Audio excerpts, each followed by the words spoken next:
have you ever thought about how there is a necessary and direct relationship between your margin structure and how well you can treat your people? And that kind of makes sense, right? Because the reason 2000s Google was the one to innovate all those crazy benefits we take for granted today in the tech world, like free food, massages, nap rooms, and bowling alleys, was not because Larry and Sergey were some kind of enlightened gurus of personal well-being, but rather due to the much more straightforward reason that they were printing money with their 90% gross margin search business. As a result, they could afford to reinvest a lot of that into their talent strategy, which was to hire the smartest people at all costs and give them a Neverland-like experience so that they would never grow up or leave. Yeah, it's kind of dystopian in retrospect, but I mean, kind of crushed.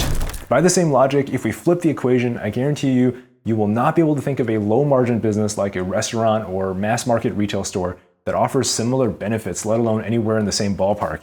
In fact, most of the employees in that industry seem like they're constantly being reminded to just be grateful they have jobs at all. And that's because mathematically speaking, you can't treat your people well on thin margins. And the takeaway for business owners of all kinds is this: if you want to be good to your people, then the best thing you can actually do is to build the highest margin business you can command for your industry. And I think it is especially noble if you can then reinvest that additional margin into your people and change their lives in your community for the better. Just something to think about. This is Startup Gospel, where there's always good news for your startup.